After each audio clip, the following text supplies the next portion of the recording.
Masuknya agama Islam ke Indonesia diikuti dengan pertumbuhan kerajaan bercorak Islam yang menggeser pamor kerajaan Hindu-Buddha. Para golongan penyebar Islam dari luar negeri awalnya memainkan perannya di Pulau Sumatera. Sebagai buktinya, kerajaan-kerajaan Islam tertua di Indonesia berdiri di Pulau Sumatera, misalnya Kerajaan Perlak dan Kerajaan Samudra Pasai. Pada perkembangan selanjutnya, tumbuh kerajaan Islam di Jawa yang tidak lepas dari peran besar Wali Songo. Di Jawa, mayoritas penduduk yang awalnya beragama Hindu atau Buddha pun beralih memeluk Islam. Kerajaan-kerajaan di Pulau Jawa yang ikut dalam menyebarkan Islam. Berikut kita akan membahas 5 kerajaan Islam di Pulau Jawa. Sebelum kita lanjut, subscribe channel ini untuk mendapat informasi menarik lainnya. 1. Kerajaan Demak. Kerajaan Demak adalah kerajaan Islam pertama di Pulau Jawa yang didirikan oleh murid Sunan Ampel, yakni Raden Fatah. Islamisasi Jawa merupakan salah satu agenda utama Kesultanan Demak. Oleh karena itu, Islamisasi Jawa bukan hanya berjalan secara kultural atau personal, tetapi juga secara struktural yang ditopang oleh kekuatan politik dan pemerintahan kerajaan. Upaya Kesultanan Demak dalam menyebarkan agama Islam di Jawa tidak terlepas dari peranan yang dilakukan oleh Wali Songo.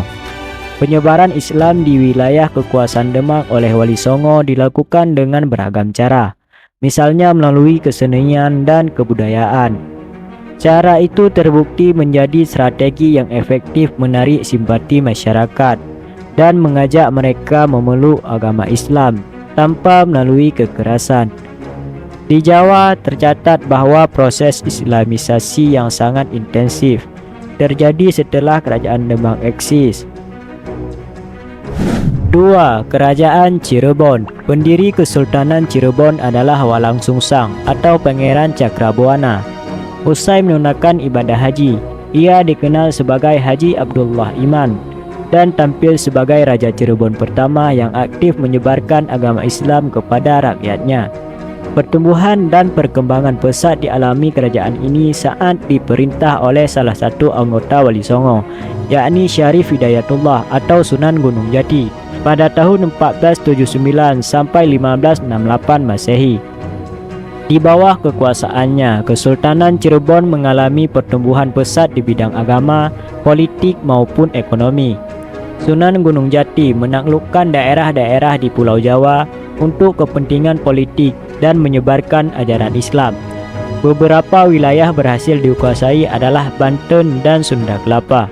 Sunan Gunung Jati kemudian menyakini sebagai pendiri dinasti Kesultanan Banten serta penyebar agama Islam di Jawa Barat.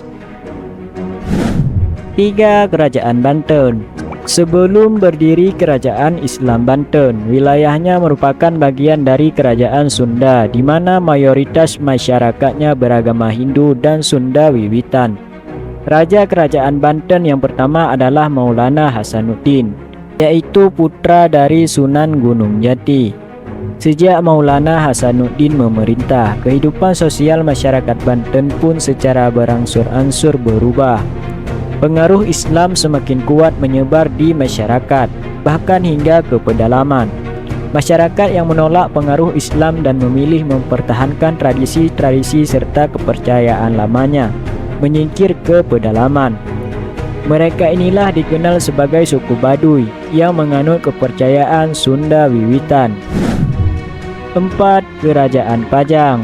Kerajaan Pajang didirikan oleh Jaka Tingkir atau Sultan Hadiwijaya setelah Kerajaan Demak runtuh. Letak Kerajaan Pajang diperkirakan berada di daerah yang saat ini masuk dalam Kelurahan Pajang, Kecamatan Laweyan, Kota Surakarta, dan Desa Makam Haji, Kecamatan Kartasura, Kabupaten Sukoharjo, Jawa Tengah. Periode kerajaan tidak lama, yakni sekitar 20 tahun saja.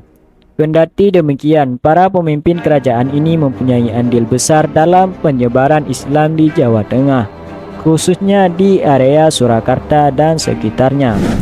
5. Kerajaan Mataram.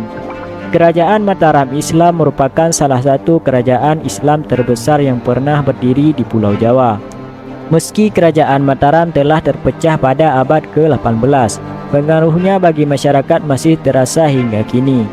Kerajaan Mataram berhasil mencapai puncak kejayaan pada masa kekuasaan Sultan Agung, yaitu 1613 sampai 1645 Masehi.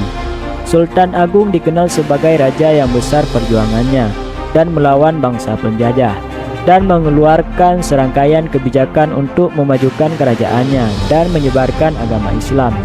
Dalam struktur pemerintahan, kerajaan bahkan didirikan lembaga Mahkamah Agama Islam. Nah, inilah 5 kerajaan Islam di Pulau Jawa. Jangan lupa dukung terus channel ini dengan cara subscribe dan bagikan ke teman-teman yang lain agar tidak lupa dengan sejarah bangsa ini.